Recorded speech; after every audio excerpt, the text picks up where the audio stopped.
Y cuando los sacerdotes tocaron las bocinas la 7ª vez, Josué dijo al pueblo: gritad, porque Yahvé os ha entregado la ciudad. Y será la ciudad anatema a Yahvé, con todas las cosas que están en ella.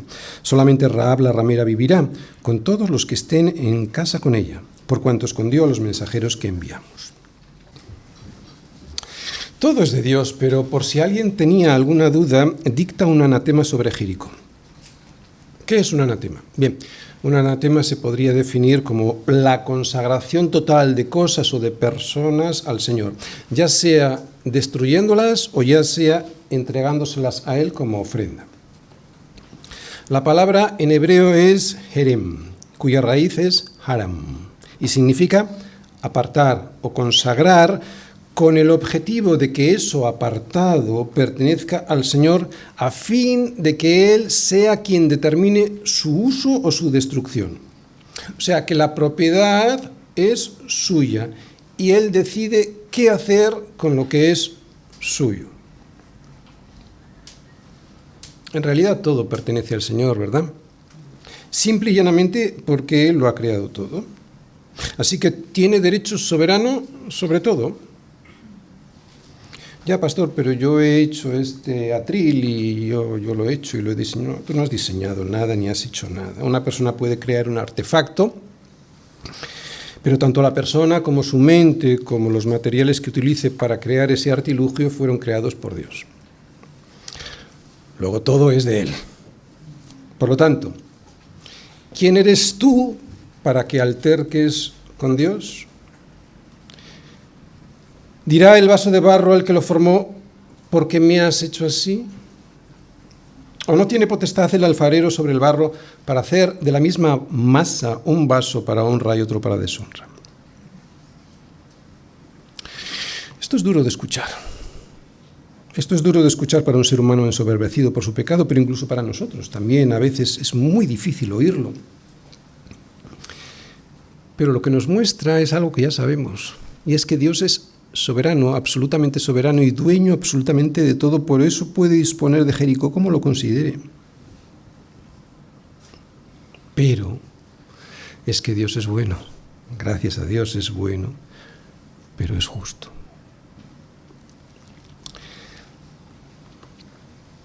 Somos nosotros los que nos captamos en sus justos términos, en toda su inmensidad, su justa bondad. Dios es tan bueno como justo.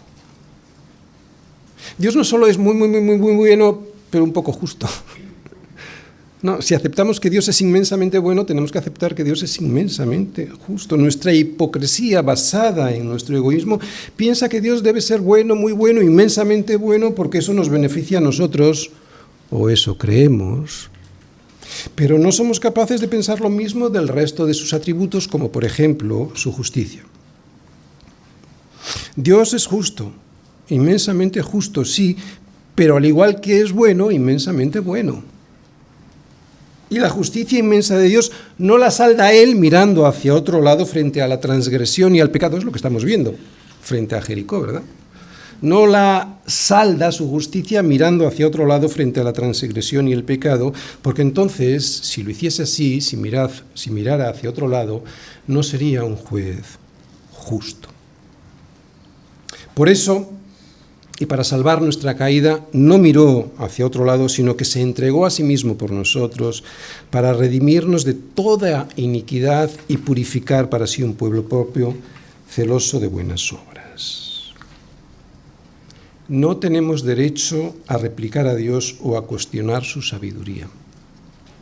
Por lo tanto, si todo lo que había en Jericó le pertenecía, entonces, si alguien se hubiese quedado con algo, como utensilios de plata, de oro, de bronce y hierro o cualquier otra cosa, sería no solo robarle a Dios, esto lo entendemos, si algo es de alguien y se lo quito, pues le estoy robando, sino, y esto era peligrosísimo, unirse a algo que iba a ser destruido.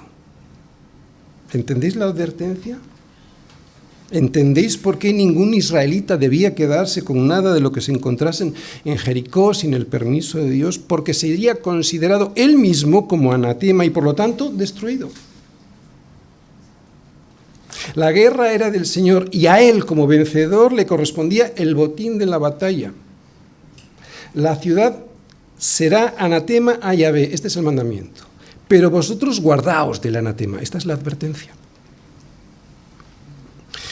Dios dispuso en el anatema sobre Jericó que una parte habría de ser destruida y otra reservada para el tabernáculo. Y vemos cómo le advierte al pueblo que no caiga en la tentación de apropiarse de lo condenado por Dios o de lo reservado para Él. Y fijaros cómo lo dice en el versículo 18. Versículo 18. Pero vosotros guardaos del anatema, ni toquéis, ni toméis alguna cosa del anatema, no sea que hagáis anatema el campamento de Israel y lo turbéis. Ni toquéis, ni toméis alguna cosa del anatema. La aplicación práctica para nosotros es muy evidente. Para evitar caer en la tentación debemos alejarnos del anatema, de cualquier cosa que Dios nos haya advertido en su palabra. O sea, guardaos. Y mi hermano, para poder guardarte, ni siquiera toques lo que no debes tocar, ni mirar, ni acercarte, y mucho menos tomes en tus manos eso, porque vas a terminar quemándote. ¿A que lo has experimentado así alguna vez? Esto nos pasa cuando nos acercamos demasiado a lo que sabemos que no tenemos que acercarnos. ¿Por qué? Porque entonces la concupiscencia, después que ha concebido, da a luz el pecado y luego ya el pecado siendo consumado da a luz la muerte. Claro. Ni te acerques. Y lo que más me preocupa a mí de esto y que nos debiera preocupar a todos es lo siguiente. Las consecuencias de nuestra desobediencia no solo nos afectan a nosotros, claro, y esto ya debería ser suficientemente importante, pero es que sí te afectan a ti, pero también a tu familia, a tus hijos, e incluso, como vemos en el relato, también afectan a toda la congregación.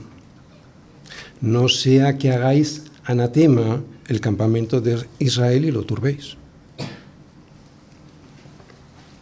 En la primera parte del sermón dije que el pueblo había sido ejercitado en las tres virtudes fundamentales que todos los hijos de Dios, en las que todos los hijos de Dios somos probados. ¿Recordáis cuáles eran? La paciencia, la fe y la lealtad, o sea, la obediencia a nuestro Señor. La paciencia rodeando la muralla durante una semana, ¿no? Y dando 7 vueltas a la ciudad en el último día.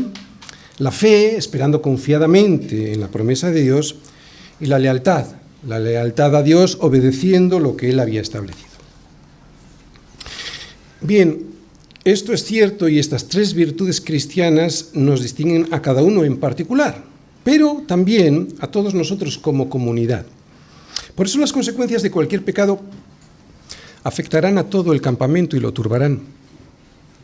Por eso debemos ser responsables por nosotros mismos, por nuestra familia y por el campamento al cual pertenecemos. Así como vemos en el libro de Josué que la nación entera estaba siendo puesta a prueba en la obediencia, así debemos vernos cada uno de nosotros como congregación.